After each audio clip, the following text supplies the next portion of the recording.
Hey everybody, it's Jason Blaha here, and once again it is time for my client Nikola's vlog, and we started the week off with a dead pin bench press. He did 160 kilograms, which, what is that?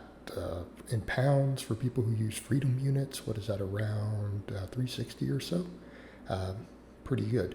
You know, what's also come up there, some people have said in these vlogs in the comments for him, things like, oh, there's no way he's benching high 300s, drug free or whatever. And he actually has benched over 400 in a meet, in an actual drug tested meet.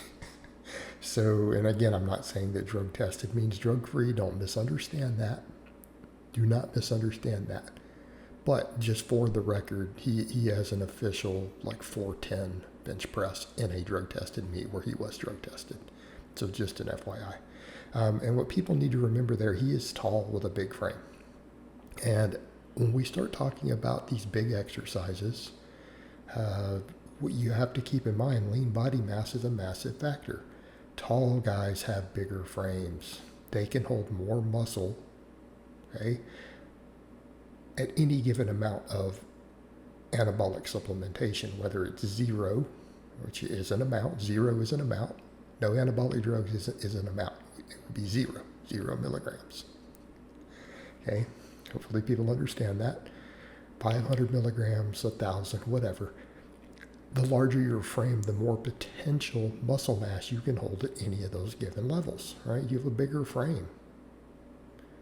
All right, he's well over 6 foot tall. He's not just like right at 6 foot. I forget the exact number, but I think he's something like 6'3".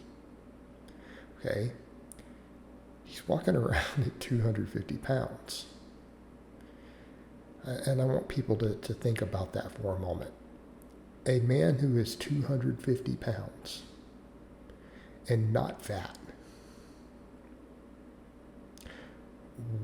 is a 400 bench press and a 600 deadlift unreasonable? No, those are perfectly reasonable numbers. Perfectly reasonable. Okay? He's at a healthy body fat at 250 pounds. Now, more people say, but that's not a reasonable number drug free. Well, if you're 6'3", it is. If you're 6'4", it is. Okay? Frame size matters. It absolutely matters. So just a context there. Look at the equipment and his size versus it. He's a big guy. Right? He's a big guy who's been lifting heavy weights for quite a few years at this point. Okay? So yeah, I mean, he squats something like 540, 550. Benches 400. He can deadlift 600. He's a big guy. Right? This is what we would expect, and he's going to get stronger. Right? We're over here looking at, can we get to a 600-pound squat? Can we get to a 450 bench press? Can we deadlift 700 pounds? Right? We're going to have to keep filling his frame out. He's not at his potential. I mean, overall, look at the way his muscles are proportioned over his frame. Right? He's not at his potential. He still has room to grow without any anabolics. Because in his case, he does actually want to stay legit drug-free. And I want to be clear, I coach both types of lifters. I'm very open about the fact that I coach both types of lifters. And I expect my lifters to be honest with me.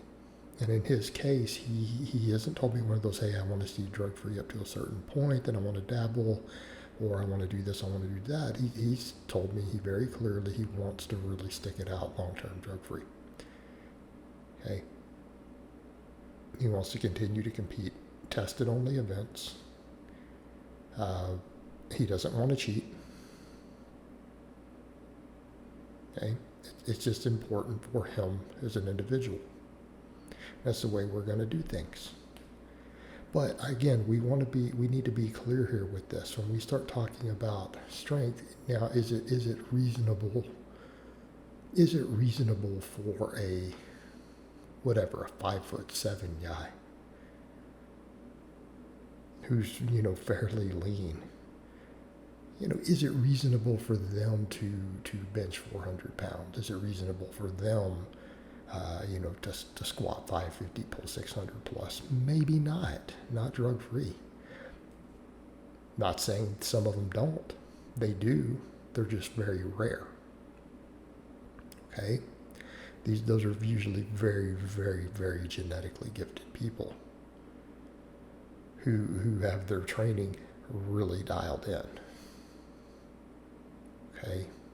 Those are statistical outliers. They're exceptionally rare. I'm not saying impossible. They're just very, very rare.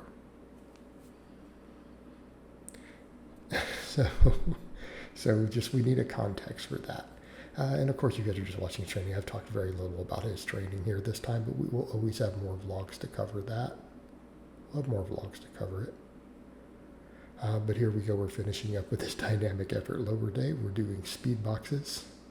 Also, the squat in there, we weren't super happy. He said this is going to be the last week at that particular gym. We really struggled to get his band set up. He didn't get the band set right. That squat, he just kind of stopped before it really got to a true max. He couldn't get the bands where he wanted them. He's like, look, I got a nice heavy lift in, I'm done. I think he got a little frustrated. So that was definitely not a max. And that was like 200 kilograms plus some bands. The bands weren't set up how we like.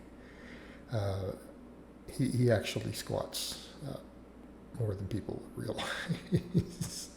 He's up into the 500s right now, which we'll see next time we test, normal back squat. You guys will get a better idea. But for our work here, we're doing speed boxes, speed conventional pulls. He doesn't have a good setup for accommodating resistance. He really has fought with the glute ham raises this last week, and he's noticed his hamstrings and stuff are cramping a little, so I'm allowing him to do some machine work. So we're doing some leg curls here, which we're including the footage of this just to show something a little different. I prefer glute ham raises, but a lot of times the lifters either don't have access, they're struggling with the strength on them sometimes. In which case, if they have access to a hamstring machine, I'm more than happy to let a lifter who has weak hamstrings. If hamstrings are really a weak link for a lifter, I'll put them on a hamstring curl.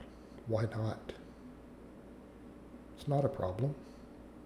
Then, of course, he's finishing off with some standing crunches for you guys, just to show that, we do ab work on Team Blaha. A lot of my lifters do. I've gone through phases where I do tons of it, phases where I do very little of it. But I've also done up to 20 sets of abs a week.